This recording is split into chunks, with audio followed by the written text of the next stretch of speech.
This land was broken. The soil was dead. The fences were rotting. And every single person who saw it told me the same thing. Walk away. But I didn't walk away. I got on my knees. I put my hands in the dirt. And I turned this broken land into something pure gold. I still remember the sound my boots made the first time I stepped onto this property. Not a soft, giving sound. The kind you get on healthy farmland where the soil is alive and loose and full of something. No, this was a hard, hollow sound. Like stepping on concrete that had forgotten it was ever earth. I looked down at my feet and saw cracks running through the pale clay soil in every direction. Not small cracks, but deep ones. Wide enough to fit the fingers inside. The kind of cracks that form when soil hasn't had moisture or organic matter in years. Maybe decades. The kind of cracks that tell you the land has given up. I crouched down right there in the first 30 seconds of being on this property, and I picked up a handful of that soil. It didn't hold together. It crumbled immediately, dry, pale, weightless, and the dust of it drifted off my palm before I could even close my fingers. No moisture, no smell of earth, nothing alive in it at all. I stood back up and looked across the rest of the land flat, completely flat, in that hopeless way where you can see everything and nothing gives you any comfort.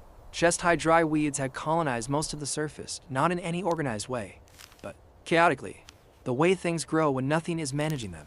Broken fence posts leaned at wrong angles along the perimeter, some of them hanging by a single rusted staple.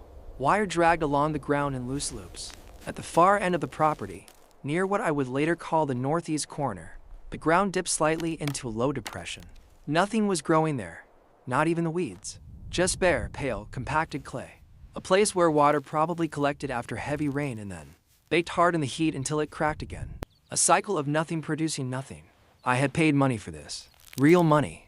Money that represented years of saving and planning and believing that somewhere out there was a piece of land that would respond to care if you gave it enough of it. I stood in the middle of that dead field with the wind moving through the dry weeds around me, and I thought, what if I was wrong?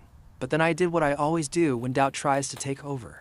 I took out my notebook, a small, cheap one I kept in my back pocket, and I started writing down what I saw.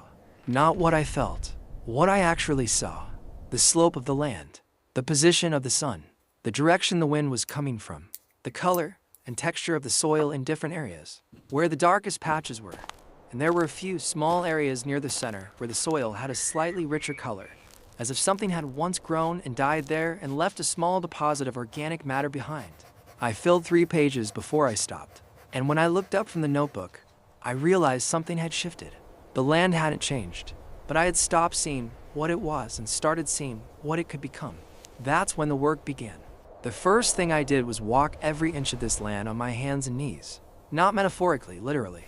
I got down on the ground and I moved across every section of this property slowly, feeling the soil with my bare hands, pressing my fingers into it, testing the depth of the cracks, checking for any variation in texture or moisture or color.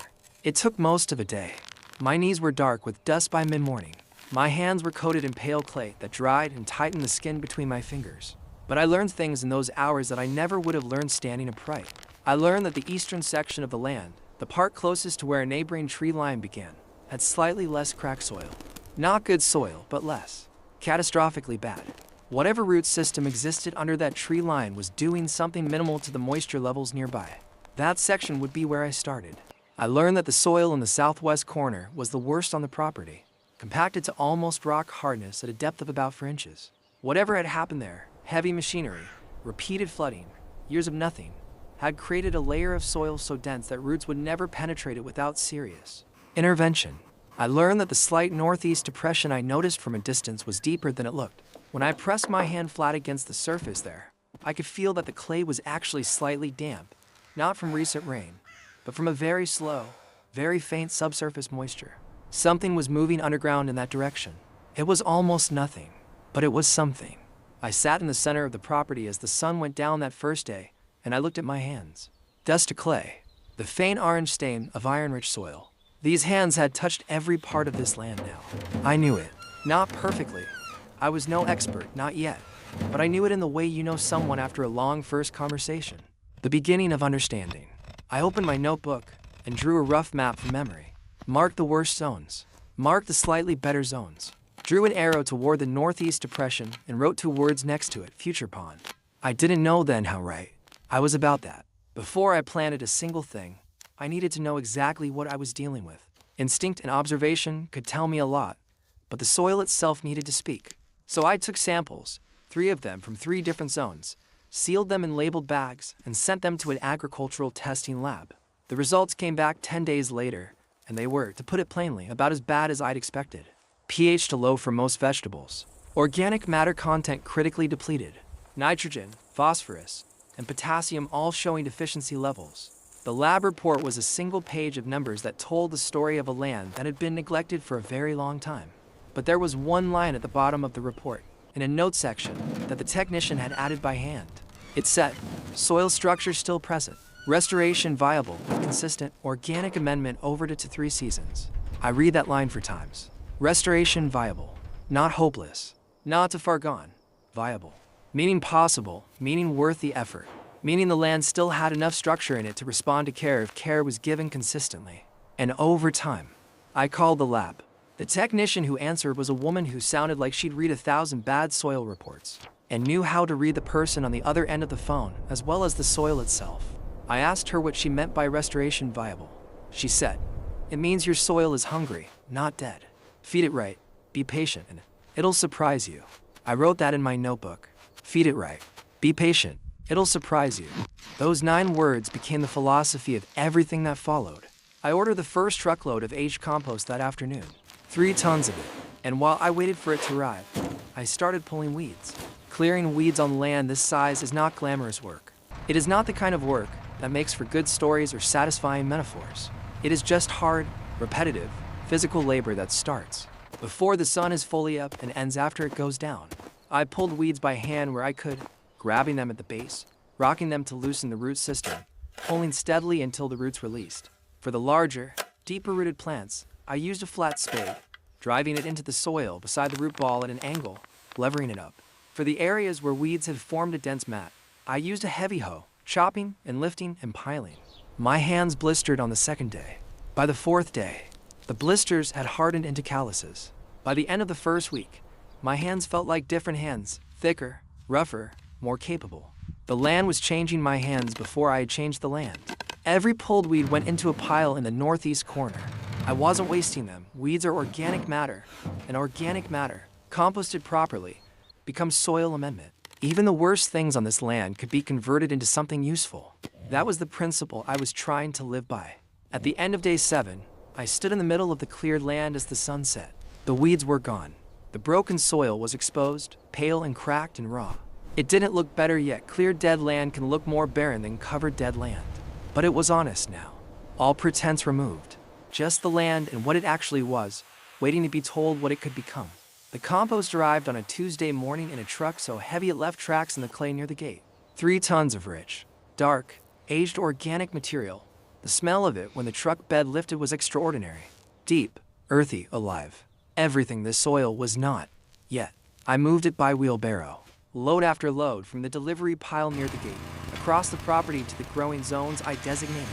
My arms learned a new kind of strength in those days, not the sharp, explosive strength of weed pulling, but a slow, sustained, carrying strength. The wheelbarrow and I became a uni. I counted loads the way you count labs. 60 loads, 80. 120.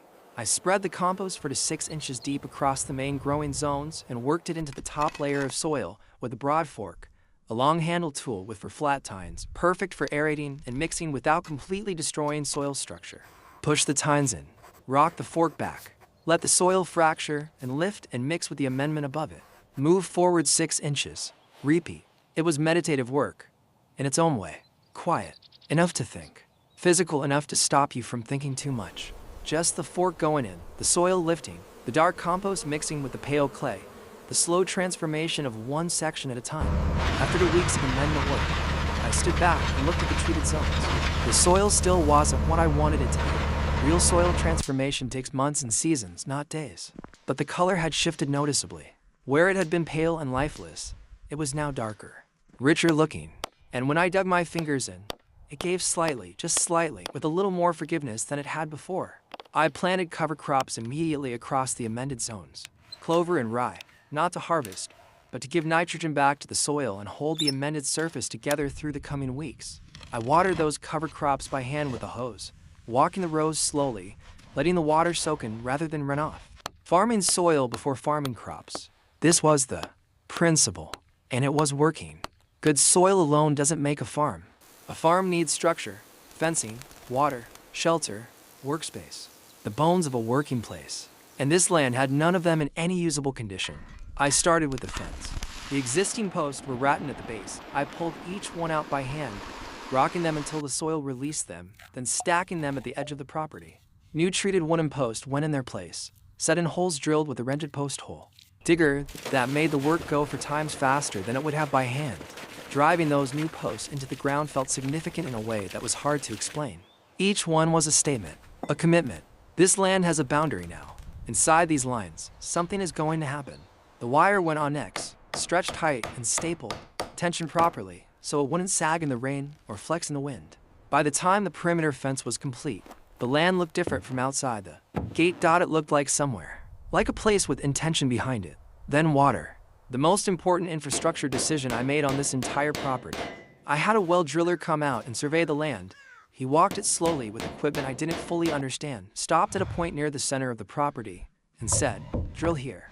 6 days later, 40 meters down, clean cold water was coming up through a pipe from the earth. I turned the tap for the first time and held my hands. Under the flow, cold water running across dirty, callous palms. The land now had a heartbeat. I ran irrigation lines from the well to the growing zones, PVC pipe across the surface at first, practical if not beautiful. The system didn't have to be elegant yet. It had to work, and it worked. The first time I turned on the irrigation and watched water arc across the amended soil and cover crop seedlings, I stood there for probably too long, just watching it. Water on soil that had been dry for years. Something fundamental had changed. I built the first shed with my own hands in a level I kept consulting because my eye couldn't be trusted. The frame went up over 3 days. Post, beams, rafters. The walls took 2 more days. The roof, corrugated metal, took most of a long Saturday. It wasn't perfect. One wall leaned slightly to the west. The roof had a personality of its own that didn't entirely match what I planned. But when I stood inside it for the first time, out of the wind, with the sound of the farm around me and a dry floor beneath my boots, it felt like the most solid structure I had ever been inside. I put a workbench in it, planks from reclaimed lumber I'd found stacked near the old fence line. Perfectly aged, heavy and honest. I hung tools on the walls. I nailed the calendar to one post. I left a mug on the workbench. The farm had a room now, a place to think and plan and fix things and rest, a base of operations. Everything else would grow from here. The cover crops had done their work. The compost had been turned twice more. The pH had been adjusted. The irrigation was running. The fence was solid. The shed was standing. It was time to plant. I chose my first crops carefully, things that were forgiving and productive and would give me feedback quickly. Tomatoes, bush beans, zucchini. A section of root vegetables, carrots and beets in the zone where the soil amendment had gone deepest. I planted by hand, row by row, measuring spacing, with a marked stick I'd made for the purpose. Each seed or seedling went in at the right depth, at the right distance, firmed in gently with 2 fingers. I watered each plant immediately after planting, before moving to the next. Then I waited. The waiting is its own kind of work. Every morning at first light I walked the rows, crouching every few meters to look at the soil surface for any sign of movement. For 10 days, nothing. Just dark soil and the slow pulse of the irrigation drip. On day 11, the first tomato seedling broke the surface. I was there when it happened, or close enough to it to crouch beside that small curled green emergence and feel something I can only describe as gratitude. Not to anyone in particular, just gratitude that life was answering. By day 15, the whole section was up. Beans followed. Zucchini followed, faster and more exuberant than anything else. The root vegetables were slower, quiet underground workers, but they came. The land was growing. This land, the cracked, pale, depleted land that the lab had given a grim report about, was growing things. The storm came in the 4th week after planting. 3 days of heavy rain combined with a temperature drop I hadn't prepared for. I had no row covers. I had no frost protection. The drainage on the uphill side of the beds was not yet what it needed to be, and the water pooled. I walked the rows after the storm with my heart somewhere in my throat. Half the tomato seedlings were yellowed and wilted. The zucchini had taken a hit. The beans were bent but mostly alive. I lost 40% of the first planting. I sat on the workbench in the shed that afternoon while rain still tapped on the roof, and I looked at my notebook and tried to understand every decision I could have made differently. Row covers. better drainage channels on the uphill side, earlier frost monitoring. Then I closed the notebook, stood up, and went back out into the rain. The next morning I was replanting, but I was also digging. Shallow channels on the uphill side of every bed, swales, cut to redirect water sideways across the land rather than letting it pool against the beds. I dug them by hand over 2 days, following the contour of the land, letting the natural slight slope tell me where the water wanted to go. I directed it northeast, toward the low depression I noted on day 1, toward the place where I'd written future pond in my notebook, and the water went there. As if it had always known. I hadn't planned to build the pond this early, but the storm had shown me that the northeast corner was where water wanted to be, and the swales I dug were delivering it there with every rainfall. So instead of fighting it, I helped it. I spent 3 days shaping that corner, deepening the center of the depression with a spade, building up the sides slightly to hold more volume, creating a gentle sloped entrance on the uphill side where the swale water arrived. I pressed the edges firm with my boots, walking the perimeter over and over until the shape felt right. I planted reeds along the eastern edge, long water-loving plants that would stabilize the bank and begin filtering the water as it settled. I added a few aquatic plants at the center, pushed them gently into the soft mud at the bottom. Then I waited for rain. It rained for days later. I walked to the northeast corner the morning after and found water, real, collected, standing water, in the depression. Not a lot, maybe 10 centimeters deep across a small area, but water that had been directed there deliberately, held there by the shaped earth, filtered by the first reeds. I crouched at the edge of it and looked at my reflection in the surface. A pond. On land that had no water from months ago. Water that I had brought here, not by drilling or pumping, but by reading the land and working with the direction it was already trying to go. This was the moment I understood what farming really was. Month 4. The structure was in place. The soil was improving. The first crops were growing. It was time for animals. I built the chicken coop first, a simple raised structure of reclaimed timber near the edge of the growing area. Sleeping platform above, nesting boxes along one side, a fence run of hardware cloth below. It took for days and came out better than the first shed, which told me I was getting better at building things. The morning the first chickens arrived, I opened the cardboard box they came in and released them into the run. The sound they made, the scratching and clucking, and the particular focused attention chickens give to every inch of new ground, changed the feeling of the farm immediately. There was something alive here that moved and called and responded to the morning. The farm had a voice. The eggs came within a week. I picked up the first one from the nesting box and held it in my palm, warm, smooth, pale brown, and thought, this land made. This dead, pale, cracked land that people told me to walk away from made this.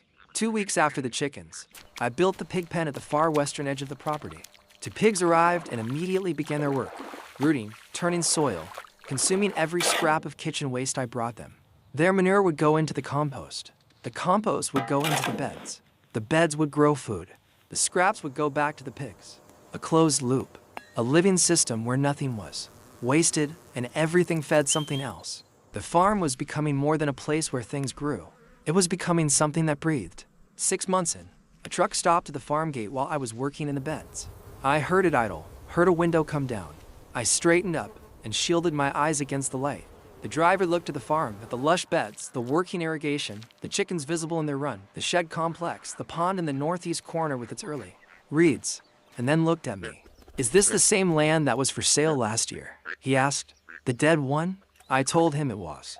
He was quiet for a moment. Then, what did you do to it? I looked at my hands before I answered.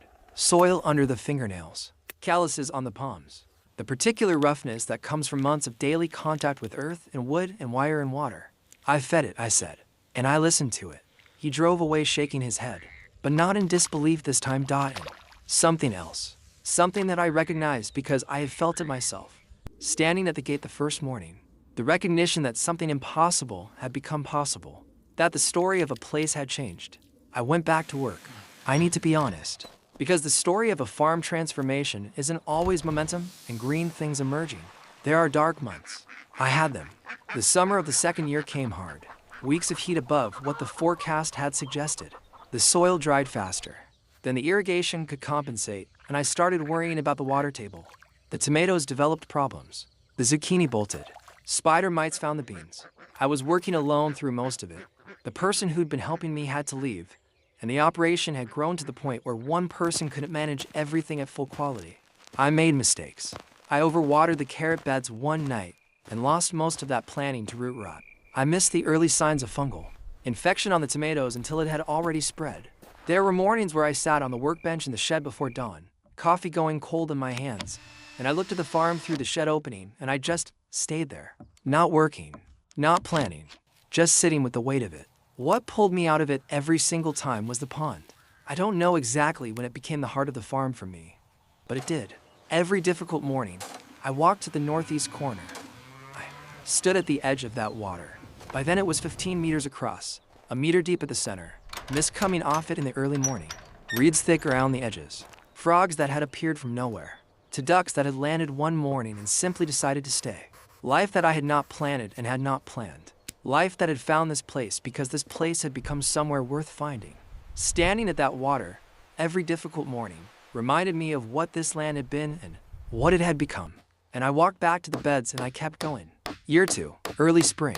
One of the best days of the entire project. I planted the orchard, 12 fruit trees along the northern edge of the farm. For apple, for pear, for plum.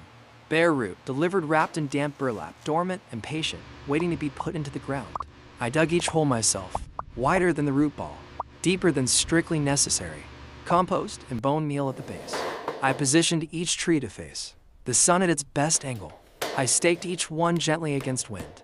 I packed the soil firmly around each set of roots with my hands, then watered each tree thoroughly before moving to the next.